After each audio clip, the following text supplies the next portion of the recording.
Hello everyone. इस video में हम लोग जीएमआर एयरपोर्ट्स के बिजनेस मॉडल को डिटेल में समझेंगे। समझेंगे कि जीएमआर एयरपोर्ट्स रेवेन्यू कैसे बनाता है, वो रेवेन्यू गवर्नमेंट को कैसे डिस्ट्रीब्यूट करता है, और लास्ट के 5-10 सालों से जीएमआर एयरपोर्ट्स जो है वो लॉस बना रहा था। इस क्वार्टर में जाके Q2 ऑफ FY26 में जाके वो फाइनली पॉजिटिव हुआ है, क्वार्टर पॉजिटिव। और आगे चल के एक्सपेक्टेशन है कि ये प्रॉफिट जो है वो और इंक्रीज़ होंगे और फाइनली एक जीएमआर जैसी कंपनी लॉस मेकिंग से प्रॉफिट बनाने वाली मशीन पे जाएगी। और ये जो टर्न अराउंड होता है कंपनीज़ का, ये बहुत ही इम्पोर्टेंट होता है ट्रैक करने को, क्योंकि यहाँ से स्टॉक प्राइस में मूवमेंट काफ़ी होती है। और ये एक जे शेप्ड रिकवरी है।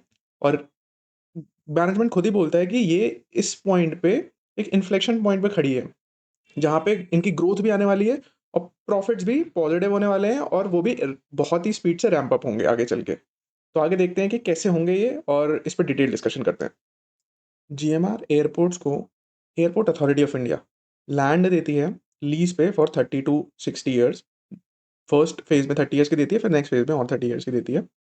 और इस पूरे कॉन्ट्रैक्ट में जीएमआर एयरपोर्ट जो है उस लैंड को डिज़ाइन करता है, बिल्ड करता है, उस केपेक्स को फाइनेंस करता है, देन उसे ऑपरेट करता है, मेंटेन करता है। और वहाँ से उस कंसेशन पीरियड में, इस 30 ईयर्स और 60 ईयर पीरियड को कंसेशन पीरियड बोलते हैं। इस कंसेशन पीरियड में फिर रेवेन्यू कलेक्ट करता है, और वो रेवेन्यू कलेक्ट करने के बाद उसे शेयर करता है एयरपोर्ट अथॉरिटी ऑफ इंडिया को अकॉर्डिंग टू देयर टर्म्स। इस पूरे मॉडल को पब्लिक प्राइवेट पार्टनरशिप के नाम से भी आप जानते होंगे। और जो अल्टीमेटली ओनरशिप रहेगी लैंड की और एयर स्पेस की, वो हमेशा एयरपोर्ट अथॉरिटी ऑफ इंडिया के पास रहेगी। So before we go ahead, these are mandatory disclosures. Please take a moment to review these. First two are important. First, say that I am a SEBI registered research analyst. And second, that GMR Airports is not in my personal portfolio.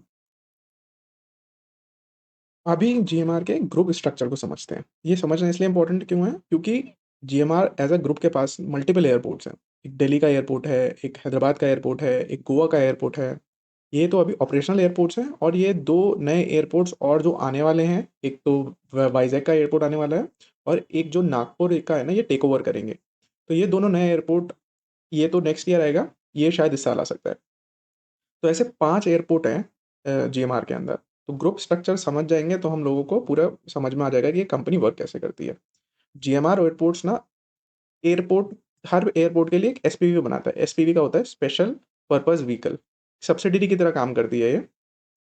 अब ये बनाता है इसलिए ये है क्योंकि जब भी एयरपोर्ट अथॉरिटी ऑफ इंडिया किसी भी कंपनी को अपनी लैंड लीज़ पे देती है ना, तो उससे बोलती है कि मुझे आपका रेवेन्यू में भी शेयर चाहिए।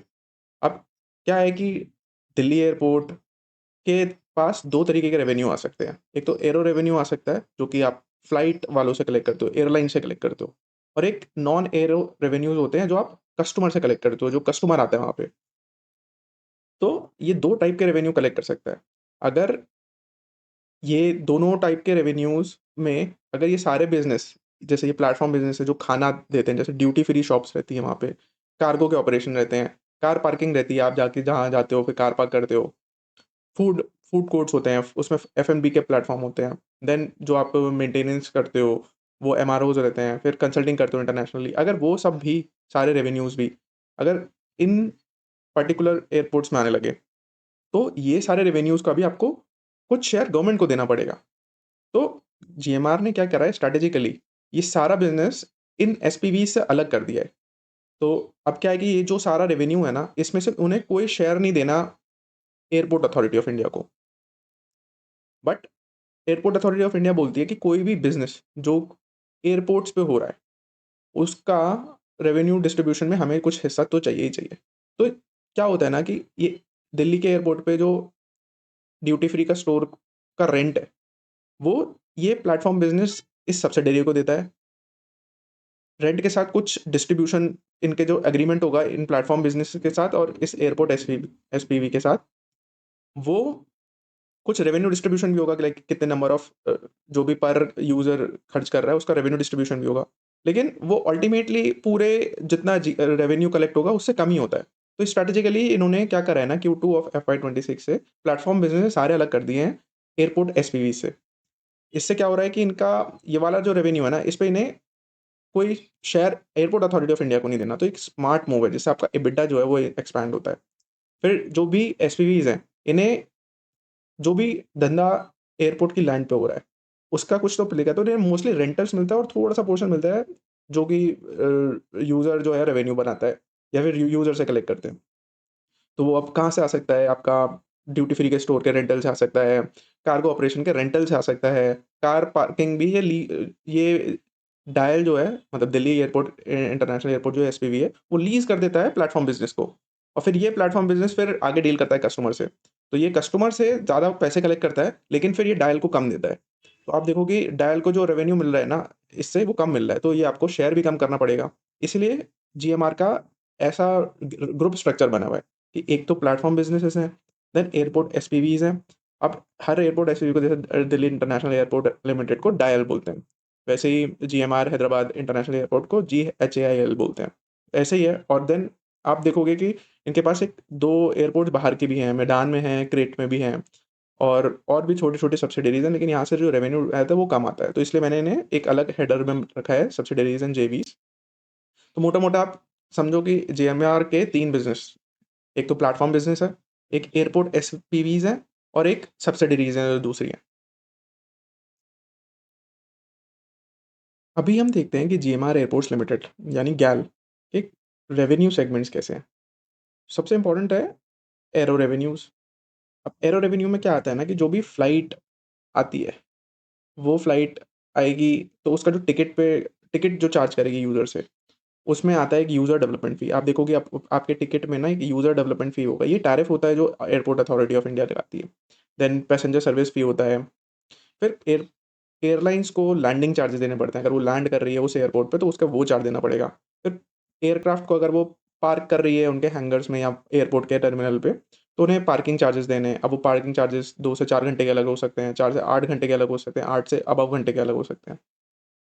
देन आप जब भी फ्लाइट में चढ़ते हो, तो एक एरो ब्रिज के अंदर से होके जाते हो और फिर फ्लाइट में आपको एक्सेस मिलता है। तो वो एरो ब्रिजेज़ के चार्जेज़ हैं। तो ये सारे जो चार्जेज़ हैं ना, वो सारे चार्जेज़ आते हैं एरो के रेवेन्यूज़ में, जो कि फ्लाइट कलेक्ट करती है या एयरलाइन्स कलेक्ट करती है और फिर वो एयरपोर्ट अथॉरिटी ऑफ इंडिया को देती है। और ये इसमें जो टैरिफ्स होते हैं, वो यूज़र डेवलपमेंट फ़ी, पैसेंजर सर्विस फ़ी, ये सब लगाता है एयरपोर्ट अथॉरिटी ऑफ इंडिया। अब इनका एक दूसरा रेवेन्यू सेगमेंट जो होता है वो नॉन एरो रेवेन्यू होता है। अब इसमें भी 2 सेगमेंट्स हैं, एक तो जो एसपीवी कमाएगा और एक जो प्लेटफ़ॉर्म्स कमाएँगे। हमने देखा था कि एसपीवी जो है वो कैसे कमाता है, उसके लैंड पे अगर कोई धंधा हो रहा है, तो वो उसे उसका शेयर उसे मिलना है।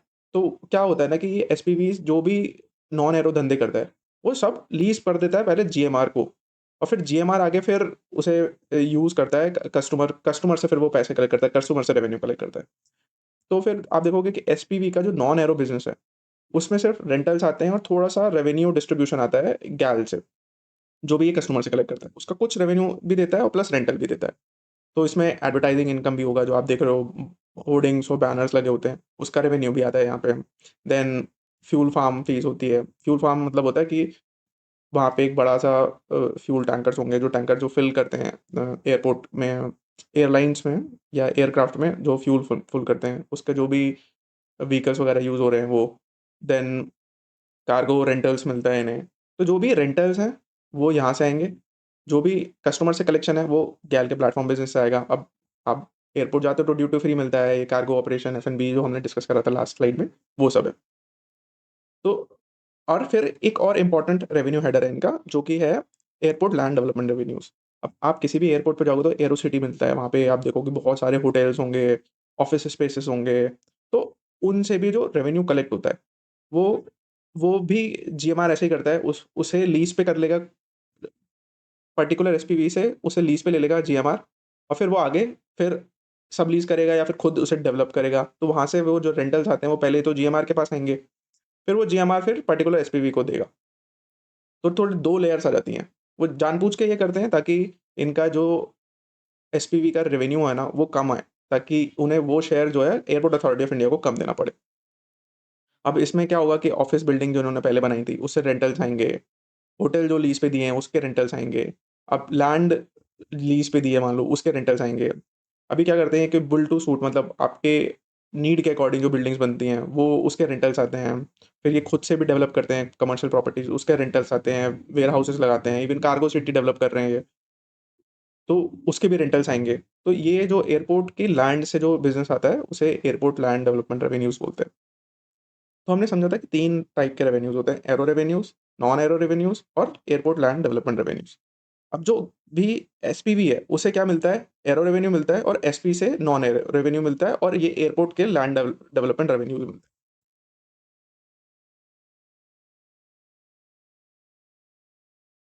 अभी हम देखते हैं कि इनके कितने एयरपोर्ट के एसपीवीज़ हैं और उसमें कितने पैसेंजर्स आते हैं और उसमें कितना रेवेन्यू जो है वो डिस्ट्रीब्यूट करना पड़ता है इन्हें एयरपोर्ट अथॉरिटी ऑफ इंडिया को। अब देखो कि दिल्ली में इनका एयरपोर्ट का जो स्टेक है, गैल का जो स्टेक है, मतलब जीएमआर एयरपोर्ट लिमिटेड, उसका 74% है, हैदराबाद में भी 74% है, मोपा में 100% है। बट इनको जो रेवेन्यू शेयर करना पड़ रहा है गवर्नमेंट को, वो देखो ज़्यादा करना पड़ रहा है। इवन 74% शेयर के बाद भी 45% जो है गवर्नमेंट को देना पड़ रहा है। यहाँ पे 4% है और यहाँ पे भी 36% है। सबसे इम्पोर्टेंट देखने का ये है कि कितना पैसेंजर ये हैंडल करते हैं पर्टिकुलर एयरपोर्ट से। अब आप दिल्ली में देखोगे तो 79.3 मिलियन, मतलब 8 करोड़ लोग इनके साल में आते हैं। देन हैदराबाद में अराउंड आपका 29 मिलियन आते हैं, मतलब 3 करोड़ लोग आते हैं। तो ये दोनों जो एयरपोर्ट्स हैं ना, वो रिलेटिवली बड़े हैं, सबसे बड़े हैं और यहीं से इनका रेवेन्यू भी जनरेट होता है। गोवा में देखो हार्डली 4 पॉइंट मतलब 50 लाख लोग आ रहे हैं। देन आगे चल के भी आप देखोगे तो कहीं भी इतना कोई पैसेंजर आप नहीं दिखेगा। तो इनका मेजर रेवेन्यू जो आते हैं ना, वो दिल्ली से आते हैं और आपका हैदराबाद से आते हैं।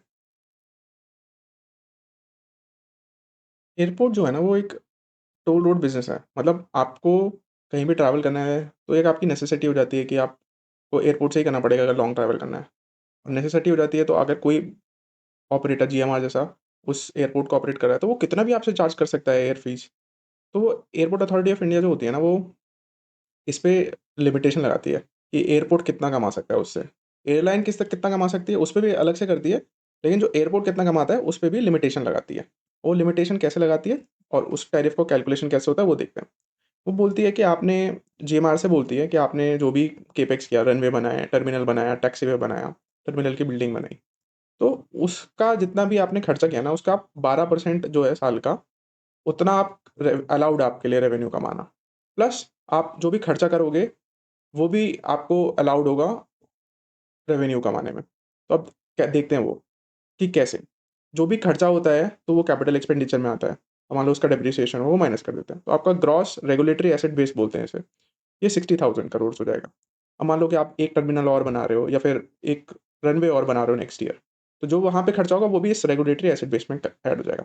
अब मान लो कि हमने देखा कि 60,000 करोड़ जो है वो हमारा आरएबी है, तो वो बोलती है कि आप इस पे 9% बना लो, तो आपको लगभग 5,400 करोड़ रुपए जो है वो यहाँ से बन जाएँगे। अलाउड है इतना। अभी वो बोलती है कि और जो भी आपके खर्चे हुए, से डेप्रिसिएशन हुआ, उसे ऑपरेट करने का जो चार्जेज़ हुए, उसे भी आप इसमें ऐड कर सकते हो। तो मान लो कि वो 3600 हुआ, तो साल का 9,000 करोड़ रुपए जो है, आपको अलाउड होगा थ्रू टैरिफ्स कमाने में। बट अब एयरपोर्ट वाला जो है ना, वो इन टैरिफ से तो कमाता ही कमाता है, क्योंकि कस्टमर तो आ रहा है उसके पास और जब भी वो आता है तो फिर वो उसे खाना भी खिलाता है, उसे मर्चेंडाइज़ भी बेचता है। उसका भी इन्हें उस इस एयरपोर्ट होने की वजह से उसे वो वाले रेवेन्यूज़ भी मिल रहे हैं। तो गवर्नमेंट कहती है कि वहाँ से जो रेवेन्यू आ रहा है, से मान लो वहाँ से 4,000 करोड़ आ रहा है, आपका खाना खिलाने से, आपका मर्चेंडाइज़ बेचने से, आप देखोगे काफ़ी सारे रिटेलिंग स्टोर होते हैं, वहाँ से काफ़ी रेवेन्यू बनता है।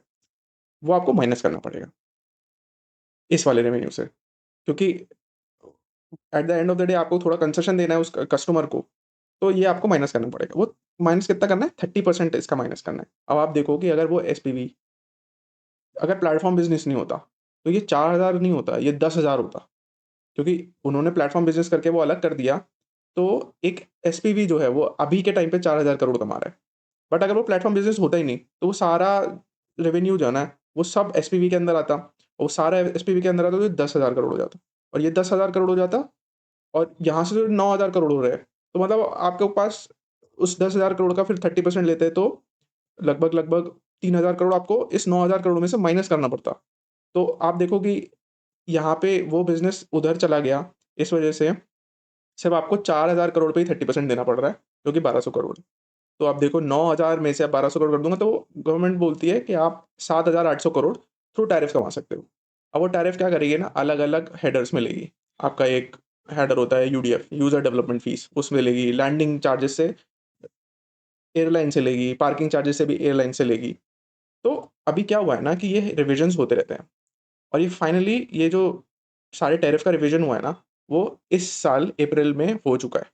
तो आप देखोगे ओल्ड रेट जो थे ना यूडीएफ के, वो अराउंड 145 रुपीज़ थे, वो बढ़ के 360 रुपीज़ हो चुके हैं। ये मतलब ये एरोनॉटिकल यील्ड पर पैक्स है। यूडीएफ है जो 129 से ये डोमेस्टिकली है, डोमेस्टिक में ज़्यादा कोई चेंज नहीं हुआ है। देन अराइविंग इसमें भी चेंज नहीं हुआ है। लेकिन आप देखो इंटरनेशनल डिपार्चर ऑफ यूडीएफ में 129 से 650 चला गया है। देन इंटरनेशनल डिपार्टिंग यूडीएफ से 810, मतलब यूज़र से आ रहा है वो तो फीस ले रहे हैं, जा रहा है तो भी फीस ले रहे हैं और जो पार्किंग है वो भी चेंज हो रहा है। तो ओवरऑल आप देखोगे जो दिल्ली एयरपोर्ट है ना, उसमें जो यील्ड पर पैक्स मतलब एक इंसान जो वहाँ पे आता है, जो उससे पहले आप कितना ले रहे थे? ₹145 ले रहे थे। अभी वो बढ़ के क्या हो गया है? ₹360 तक हो गया है। आप देखो ये 166% तक का इंक्रीज़ हुआ है यील्ड पर पैक्स में। अब आप देखोगे दिल्ली में कितना 8 करोड़ लोग आ रहे हैं। 8 करोड़ लोगों पे आप देखोगे कि 200 250 दो लगभग-लगभग ₹220 आप ज़्यादा चार्ज कर रहे हो पहले से जितना अभी चार्ज करते थे। देखो आप उससे कितना रेवेन्यू इंक्रीज़ होगा, मतलब 1600-1700 करोड़ रुपए आपका सीधा रेवेन्यू इंक्रीज़ हो गया क्योंकि टैरिफ रिवाइज़ हुए हैं। अभी हम Q2 के हाइलाइट्स देखते हैं, फिर देखते हैं जो टैरिफ रिवीजन हुआ था ना, उसकी वजह से इनके नॉन एरो रेवेन्यू और एरो रेवेन्यू पे क्या फ़र्क है। अभी बोल रहा है कि हमारा जो पैसेंजर है, वो तो कम हो गया, ये 4% ईयर ऑन ईयर गिरा है और 8% क्यू ऑन क्यू गिरा है। गिरा इसलिए क्योंकि आप देखो जियोपॉलिटिकल टेंशन थी, इंडिया-पाकिस्तान की वॉर थी, उसकी वजह से क्या है कि थोड़ा डिसरप्शन आ जाता है एयरपोर्ट ऑपरेशंस में। इसी वजह से जो Q2 की वजह से इनका जो पैसेंजर ट्रैफ़िक है वो कम हुआ है। पैसेंजर ट्रैफ़िक कम हुआ है तो एयरपोर्ट पे जो एयरक्राफ्ट्स आएँगे, वो भी कम हो जाएँगे, वो भी थोड़े से कम हुए हैं। देन आप एरो रेवेन्यू देखो, एरो यील्ड पर पैक्स ये पूरे ग्रुप की साथ में दी हुई है और वो बता रहा है कि देखो 69% लास्ट ईयर से इंक्रीज़ हो चुकी है। वो इसलिए इंक्रीज़ हुई है क्योंकि दिल्ली एयरपोर्ट पे जो है वो टैरिफ रिवीजन हुआ है। दिल्ली एयरपोर्ट पे जो टैरिफ रिवीजन हुए 166% के, तो वो ओवरऑल पूरे ग्रुप के एरो एरो यील्ड पर पैक्स के 69% का इंक्रीज़ आया। और आप देखो नॉन एरो में भी बहुत ही डिसेंट जंप आया है 17% का। जो ही आप ड्यूटी फ्री और एफ-एन-बी जो आप करते हो वो सब है, पार्किंग करते हो आप वो। आप ओवरऑल देखोगे ना तो इनकी जो ग्रॉस इनकम है वो 45% ईयर ऑन ईयर इंक्रीज़ हुई है और एबिटा जो है वो 59% हुए हैं। वो इसलिए हुए हैं क्योंकि जो भी आपका एरो रेवेन्यू आता है ना उसका आपका सीधा 80% जो है ना वो सीधा एबिटा में चला जाता है। तभी देखो आप खाली ग्रॉस इनकम तो 45% से इंक्रीज़ हुई है, लेकिन एबिटा जो है वो अराउंड 60% से इंक्रीज़ हुआ है। अभी देखते हैं कि देखो आप दिल्ली में ये जो डिसरप्शन हुई थी उसकी वजह से 7% का डिक्लाइन है वहाँ पे ट्रैफिक में। हैदराबाद में देखो आप 5% थोड़ी ग्रोथ आई है, मोपा में भी 9% लगभग ग्रोथ आई है। लेकिन ओवरऑल देखोगे तो सिंस दिल्ली एक बहुत बड़ा 60 करोड़ का बेस है उसका, तो उसपे 7% आप मानोगे तो इस वजह से यहाँ पे टोटल जो है वो भी कम दिखा है। ये अब हम देखेंगे कि डिस्ट्रीब्यूशन एरो और नॉन एरो का डिफरेंट एयरपोर्ट्स और ओवरऑल लेवल पे और प्लेटफ़ॉर्म बिज़नेस का।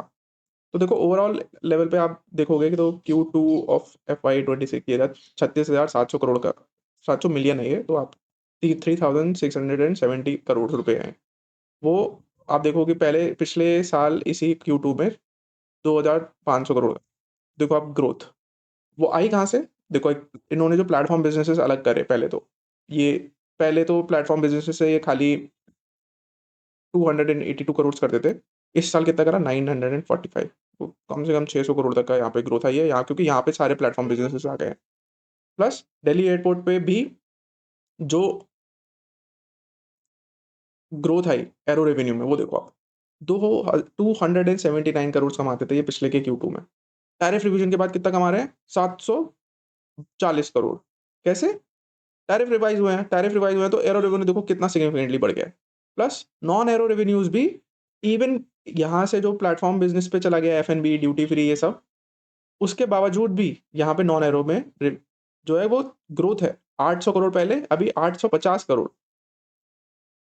सिमिलरली हैदराबाद में देखोगे तो एरो रेवेन्यूज़ वही ऑर्गेनिकली ग्रो करे हैं। यहाँ पे पहले 392 करोड़ होते थे, अब 422 करोड़ है। लेकिन नॉन एरो रेवेन्यू देखो 148 करोड़ से सीधा 200 करोड़।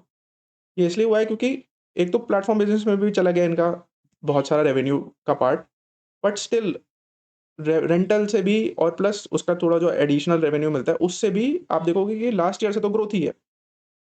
सिमिलरली आप मोबा भी देखोगे तो यहाँ पे भी ओवरऑल रेवेन्यू एरो में थोड़ा डिक्लाइन है, क्योंकि वहाँ पे कुछ प्रॉब्लम्स आ गई थी, तो इसकी वजह से एरो के रेवेन्यू में थोड़ा डिक्लाइन है, नॉन एरो रेवेन्यू जो है वहाँ पे भी इंक्रीज़ किया है। एक एयरपोर्ट जैसे बिज़नेस में ना, आप 2 तरीके से पैसे कमा सकते हो। या तो आप अपने पैसेंजर बढ़ा दो एयरपोर्ट पे, या फिर उस पैसेंजर से कितना आप पैसे ले सकते हो वो बढ़ा दो। अभी पैसेंजर तो क्या है, एयरपोर्ट वाला दिल्ली वाला एयरपोर्ट तो इनका मैच्योर हो चुका है, इवन हैदराबाद वाला भी मैच्योर हो चुका है। थोड़ी पैसेंजर की ग्रोथ है ना, वो या तो नए एयरपोर्ट बनाने से आ सकती है, या फिर थोड़ा अपने पुराने एयरपोर्ट्स में ही और इंफ्रास्ट्रक्चर डेवलप करके आ सकती है। तो अभी क्या हो रहा है ना, ये क्या कर रहे हैं कि और एयरपोर्ट बना रहे हैं, ग्रीनफ़ील्ड एयरपोर्ट बना रहे हैं। अब ये भोगापुरम वाइज़ैक में है और नागपुर ये है, ये जो है ये एक्वायर करेंगे। तो अब भोगापुरम में हमने देखा था दिल्ली में कि 8 करोड़ लोग आते थे। तो यहाँ बोल रहे हैं भोगापुरम में लेकिन 8 करोड़ नहीं आएँगे, लेकिन हम इनके एस्टिमेट के हिसाब से अराउंड 1 करोड़ तक मैच्योर स्टेज में आ जाएँगे, और नागपुर में भी 1 करोड़ तक आ जाएँगे लोग, 1 साल में। लेकिन फर्स्ट ईयर में जैसे ये बनेगा, और सीधा तो 1 करोड़ होगा नहीं, तो मैं अज़्यूम कर रहा हूँ कि ये 20 लाख से शुरू करेंगे, अगले साल जब ये लाइव होगा तो। तो अगले साल ये 20 लाख अगर लोग आएँगे, तो एरो यील्ड मैंने मान ली 500, क्योंकि हमने देखा था कि इनकी ओवरऑल कितनी थी, अराउंड 427 समथिंग थी। तो इस 500 को अगर मैं इस 2 लाख हैं, एक्चुअली 20 लाख है ये, तो 500 को 20 लाख से मल्टीप्लाई कर दूँगा तो मुझे लगभग 100 करोड़ मिल जाएगा। देन ये वहाँ पे जाके खर्चा भी करेंगे, तो नॉन एरो जो एफ-एन-बी वाला है, उससे अराउंड 45 करोड़ आएगा, और रेवेन्यू जो लैंड से आता है, लैंड डेवलप करते हैं एरो लैंड, उससे अराउंड 30 आएगा। तो लगभग-लगभग 175 से 200 करोड़ ये फर्स्ट ईयर में कमा पाएँगे थ्रू वाइज़ैक वाला। मैच्योर स्टेज में कितना कमा पाएँगे? 1000 करोड़ लगभग-लगभग। सिमिलरली नागपुर का अगर इस साल लाइव हो जाएगा वो, तो इस साल 75 करोड़ कमाएँगे, और फिर मैच्योर स्टेट में जाते-जाते यहाँ से भी 1000 करोड़ कमाएँगे। तो हमें देखा कि ग्रोथ क्या आ रही है नेक्स्ट साल से और इस साल में, कि एयरपोर्ट जो हैं वो लाइव हो रहे हैं। और सेकंड ग्रोथ पैरामीटर क्या है इनका, कि जो दिल्ली का एयरपोर्ट है, उससे आपने देखा था कि प्री टैरिफ कितना ले रहे थे ये यील्ड, ₹160, पोस्ट टैरिफ कितना हो गया, लगभग ₹400, तो इंक्रीमेंटल कितना आया, 240 का।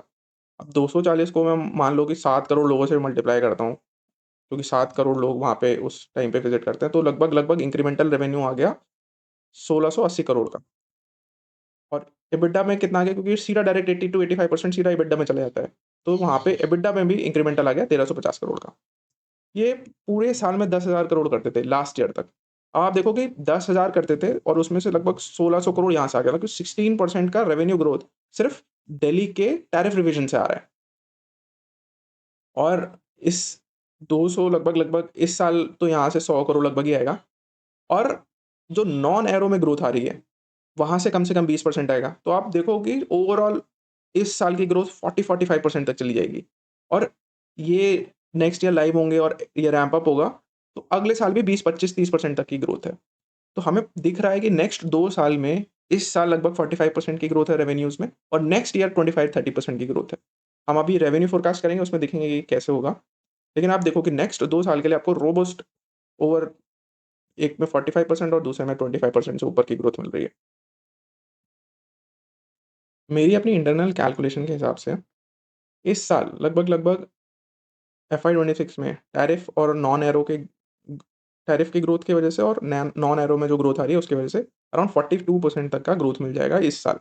तो उससे रेवेन्यूज़ आते हैं अराउंड 14,786, और मैं पैट देखूँ इस साल का तो आएगा 370, और एबिटा आएगा अराउंड 5,400 लगभग का, 5,500 लगभग।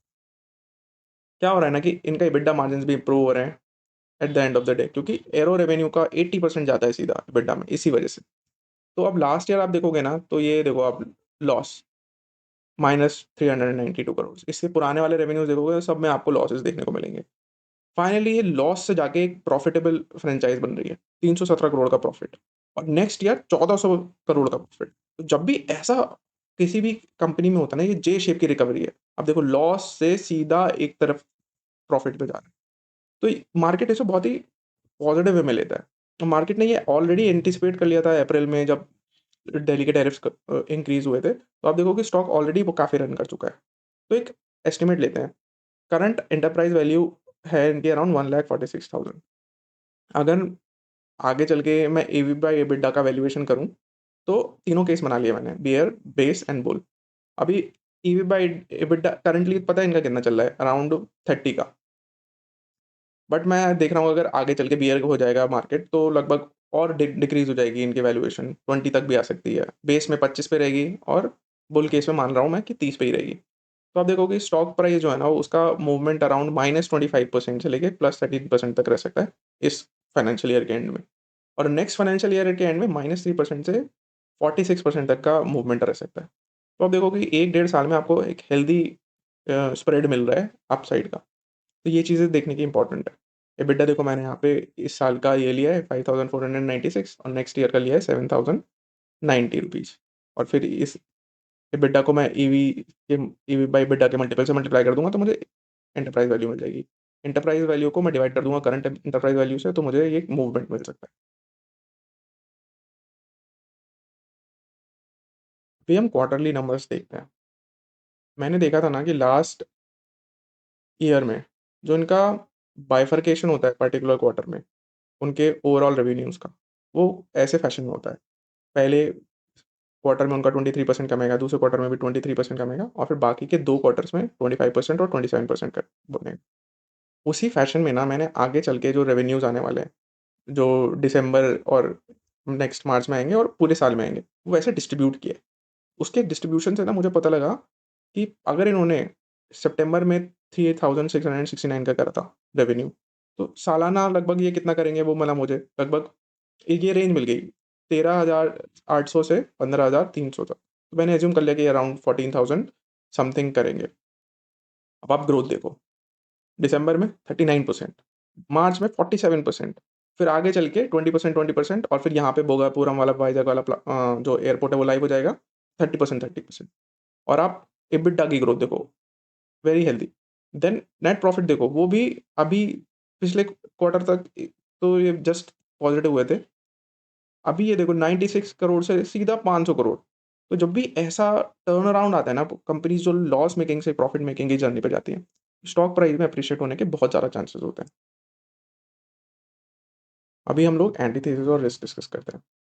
सबसे बड़ा रिस्क जो है ना, वो है गवर्नमेंट का, क्योंकि गवर्नमेंट रेगुलेटर है। अभी गवर्नमेंट ने बोल दिया कि हमने जो रेगुलेटरी एसेट बेस है आपका, वो किसी जो भी आप जैसे कैलकुलेट करते हो वैसे नहीं करेंगे और दूसरी तरीके से करेंगे। तो क्या होगा, इनका आरएबी कम हो जाएगा, आरएबी कम हो जाएगा तो ओवरऑल जितना ये टैरिफ चार्ज कर सकें वही कम हो जाएगा। तो एक ये होता है कि जो टैरिफ डिसाइड करता है वो करता है कौन? एरा।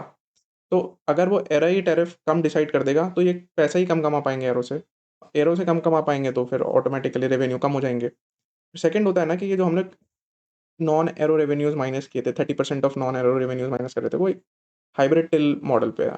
पहले ये क्या यूज़ करते थे, सिंगल टिल मॉडल। मतलब वो 100% ऑफ दोज़ रेवेन्यू माइनस कर रहे थे इनके अलाउड रेवेन्यूज़ में से। तो अगर वैसा कुछ रेगुलेटरी अपडेट आ जाता है तो अगेन इनके रेवेन्यूज़ कम हो जाएँगे। देन अभी टीडी सैट करके ने एक रूलिंग निकाली थी कि ये जो ये आरएबी कैलकुलेट करते हैं, ये एचआरएएफ बोलते हैं। हराप आप देखोगे अगर इनकी कॉन कॉल पढ़ोगे तो हराप का आएगा, एचआरएबी, हाइपोथेटिकल रेगुलेटरी एसिड बेसिस। उसमें कैसे रूलिंग आती है, उस पे डिपेंड करता है ये बहुत ज़्यादा। अगर वो कैलकुलेशन ज़्यादा हो जाएगी, तो ये ज़्यादा रेवेन्यू कमा सकते हैं, वो कम हो जाएगी तो कम रेवेन्यू कमा सकते हैं।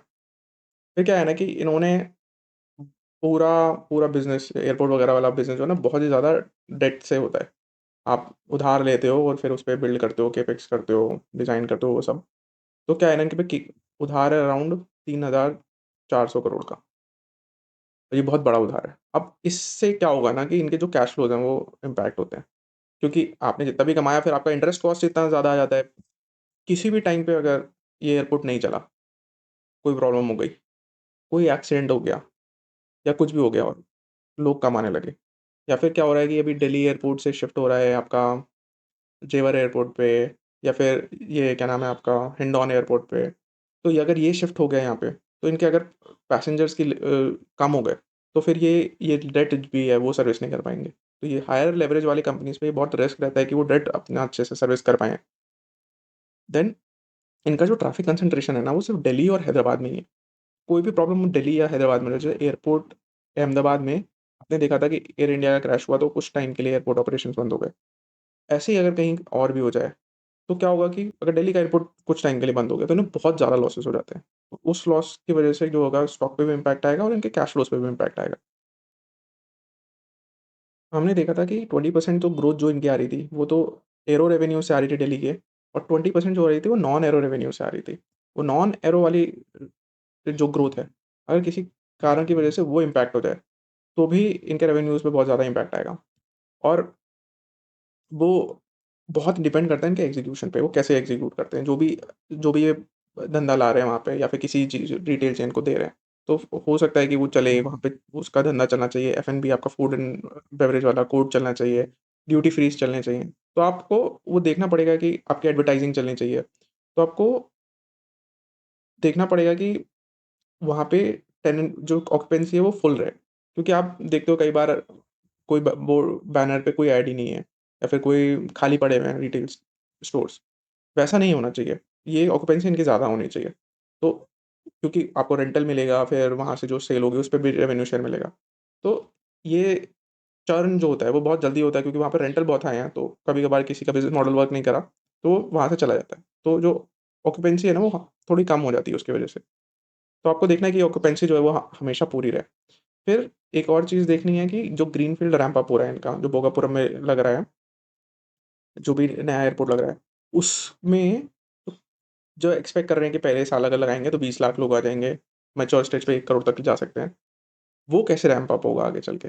मान लो कि वो इतनी एक्सपेक्टेशन जितनी थी, उस हिसाब से रैंप अप नहीं हुआ, तो फिर आगे चल के रेवेन्यू इम्पैक्ट होता है। देन इनके जो कैपिटल एलोकेशन है ना, जैसे इन्हें एयरपोर्ट वाली लैंड मिली है, उसपे जो ये डेवलपमेंट कर रहे हैं, अब वो ऑप्शनल है, वो करें नहीं करें।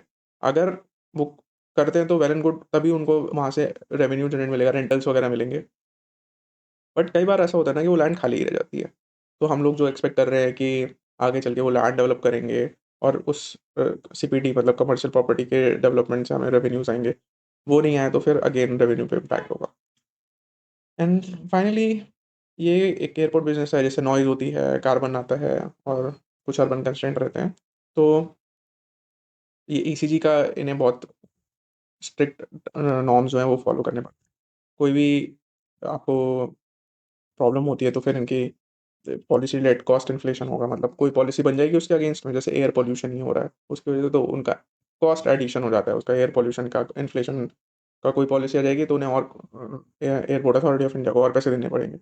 तो एक ये रिस्क रहता है। Finally these are disclaimers, you can have a look at them. ये मेरी वेबसाइट है और ये मेरे स्मॉल केसेज़ हैं।